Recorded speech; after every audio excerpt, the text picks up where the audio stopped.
everyone picture a robot? So many of you would think that it would look like this, but I know for a fact none of you thought of a nurse. As of today, many robotics are being implemented into the nursing field as we speak, but the question is why? According to the U.S. Bureau of Census, by the year 2050, there will be a increase to 900 million of people over the age of 65, which would have a 16% increase for the need of nurses.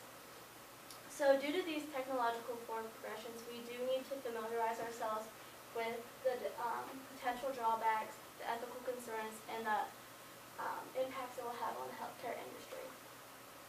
As of now, there are 3 types of nursing robotics that are implemented into the healthcare field today. And according to Pollock et al. In 2002, Pearl is the first one being implemented. She is a nurse for elderly people, and she has 2 main functions. Her first function being reminding people to perform daily tasks such as eating, drinking, sleeping, and most importantly, taking their medication. And her second function is to navigate people through their environment, so whether it be at their home or in a nursing care facility. The next one is Moxie, and according to Coomer of 2017, Moxie is implemented into a Texas hospital right now, and she is known as a service robot, so all she does is just stock shelves, clean, and deliver things to the laboratory. Underneath is Rona, and its capabilities is to lift patients weighing up to 500 pounds, whether it be from a wheelchair and or bed.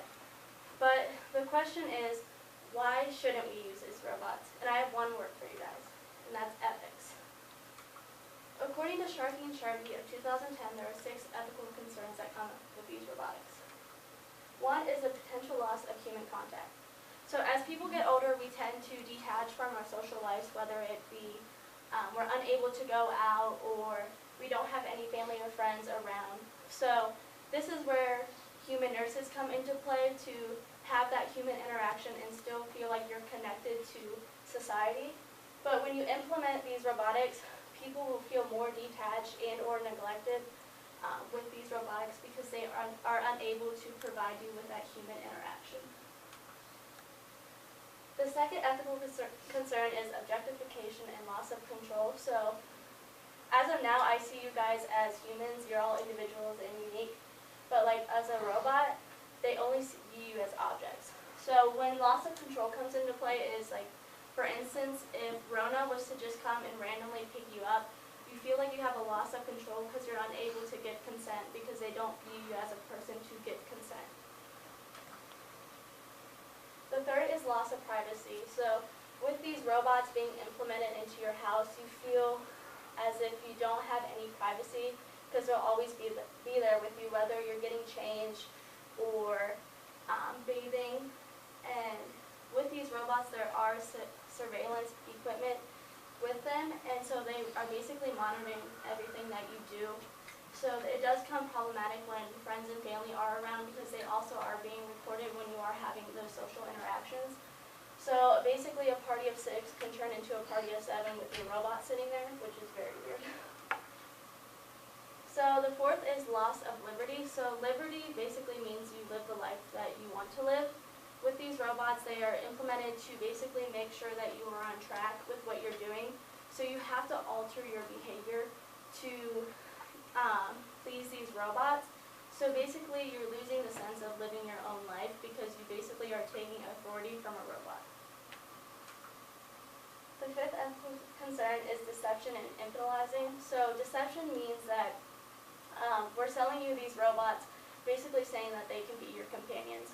But in the long run, they cannot. They are only there to be your caretaker for that time. Infantilizing is seen when we are basically encouraging these people to interact with these robots, which could make them feel less mature than what they are. The sixth ethical issue is who controls the robot. So is the patient controlling the robot? Is the robot controlling the patient? Basically, who has the power? So where is the middle line for this? And also this does play into accountability. So if something was to happen, who's to blame? The robot, the patient, the manufacturer? These are questions that are still arising. So according to GRASO 2018, there are other issues with these robotic nurses. One being employment issues. So many healthcare providers are attracted to these robots. So they're willing to have a robot other than a human nurse. So many people are out of jobs. And also the second issue is safety and security. So with these robots, how safe are they to be implemented into your home? And what happens if they get hacked? Like, what do you do if the robot's hacked and it tells someone to inflict self-harm?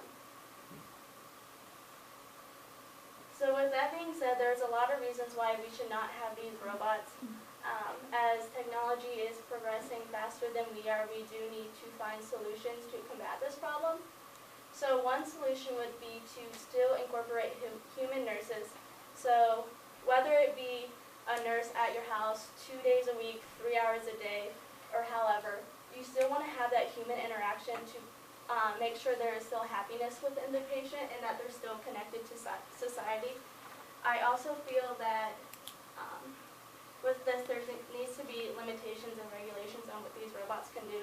I think that Pearl is personally pushing it, but there's no way that a robot should be administering medicine, diagnosing you, and should not be the first thing you see when you walk into a doctor's office.